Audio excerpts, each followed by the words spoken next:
Prop 64 was a referendum held in Los Angeles, and it was about legalizing cannabis for recreational use. Now, it was held in 2016. There was about a 58% vote that said yes.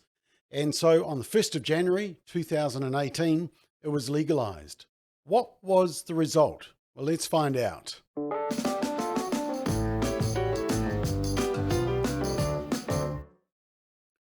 So the LA Times, which is a major daily newspaper in Los Angeles, they actually endorsed this Prop 64 when it was originally on the ballot. And now 5 years later, they've had to admit that very little about the proposition is actually working as promised. And let me just read you some examples from this. In fact, let me just show you the front page. The editorial: Californians overwhelmingly supported legalizing marijuana. Why is it such a mess? And these were some of the excerpts. They said 5 years ago, California voters chose to legalize the adult use of marijuana with a tightly controlled system of safe products, tax sales, and regulated commerce. In recommending Proposition 64 to voters, the LA Times editorial board argued that it's better for public health, law and order, and for society to treat marijuana more like alcohol and less like heroin, as a legally regulated product for adults. But today, they say, many of the promises of Proposition 64 remain unfulfilled. The black market is as big as ever. Untested and unregulated cannabis products, including edibles and oils, the high THC products, still flood the market. They say California, which was one of the first states to end prohibition, has become an example of how not to legalize marijuana. Well, could it be that legalization just doesn't work, full stop? Proposition 64 fulfilled at least part of the proponents' missions. Adult use of marijuana has been decriminalized and normalized. I'm not sure if that's actually something that we should be celebrating. Pot shops, of course, in California were deemed essential businesses and allowed to stay open during the COVID-19 closures. And I mean, they say that with a straight face. They say even those in the industry have been surprised by the continued vibrancy of the black market, which is due in part to requirements such as high taxes and local controls, exactly what we argued in the New Zealand debate. Proposition 64 was also pitched as a cash cow for the state. The initiative imposed taxes on commercial cultivation and sales, and it allowed local governments to layer on their own taxes, the hope that it would be bringing $1 billion of state tax revenue every year to pay for after-school programs, job training, drug addiction treatment, environmental cleanup, and other worthy services. And, of course, barely any of those eventuated. In fact, there's not even any state-sponsored ads encouraging kids that pot is not good for them. The LA Times says illegal marijuana cultivation has continued to thrive, often to the detriment of the environment. In rugged Northern California coastal areas, illicit growers flatten hillsides and spray pesticides. In other words, it's not a very green option.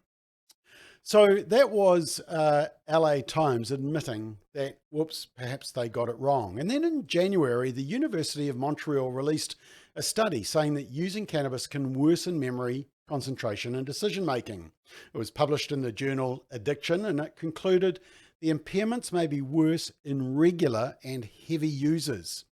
And they analysed existing cannabis studies involving more than 43,000 people, and they looked at how the drug affected memory, learning, attention, processing speed, language, and motor function. And they found that heavy and frequent use was found to hamper decision-making, flexible thinking, and self-control. And it also found that cannabis use leads to acute cognitive impairments that continue beyond the period of intoxication. And the researchers said cannabis use in youth may consequently lead to reduced educational attainment and in adults to poor work performance and dangerous driving. These consequences may be worse in regular and heavy users. Well, I'm not surprised by those results. Didn't really need a research to do it. And you're probably not surprised also. I mean, that's why we call it dope. But then also in January, another article, this time in the American Journal of Psychiatry, which analysed the relationship between cannabis use and the likelihood of individuals being diagnosed with psychotic orders, such as schizophrenia. Now, The relationship between cannabis and psychosis has seen quite a bit of research, and direct causation is difficult to establish, but some research does show a correlation. Defenders of cannabis often suggest that, well, perhaps people predisposed to cannabis are drawn to cannabis use, but that cannabis use itself does not cause psychosis. So this study looked at groups in 2001 and then again in 2012, a total of more than 79,000 respondents.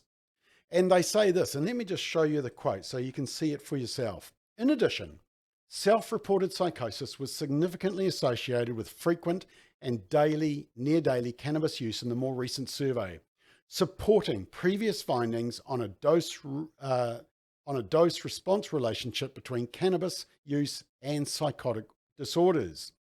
And they then say the increasing perception of cannabis as a harmless substance may deter the general public as well as healthcare providers from recognizing that non-medical cannabis use may play a role in exacerbating the risk for psychotic disorders. Now, one of the arguments was that, well, we should decriminalize because that's going to solve the problems. Here's the interesting thing. All around this time, an article out of Scotland that showed that admissions to psychiatric hospitals among cannabis users had soared 74% since the drug was effectively decriminalised in Scotland 6 years ago. And it comes after the Scottish police changed the guidance in 2016 so that those found possessing cannabis could be issued with a warning rather than face prosecution. And the number of prosecutions halved over the period.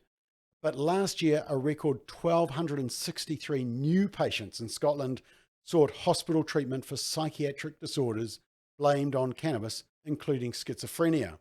And a previous Public Health Scotland report stated psychiatric admissions for cannabis users doubled between 2014 and 2020.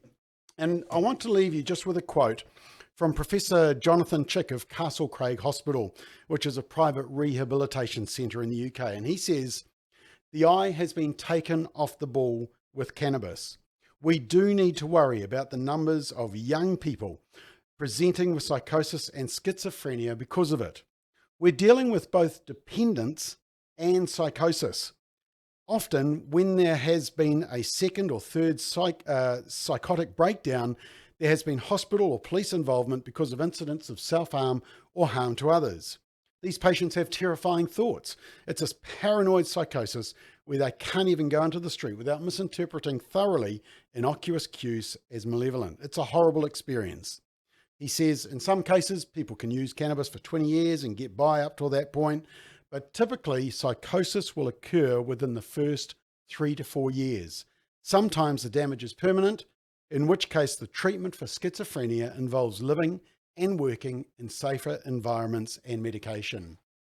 You know what, with the experience of California and with the experience of the research and what we're seeing, New Zealand made a great decision when they said no to legalising cannabis. The only people upset were the drug users, the Drug Foundation and the Green Party, because New Zealanders realised that legalising would do more harm than good. If we're aiming to go smoke-free, which is a great aspiration, let's aim to go drug-free as well.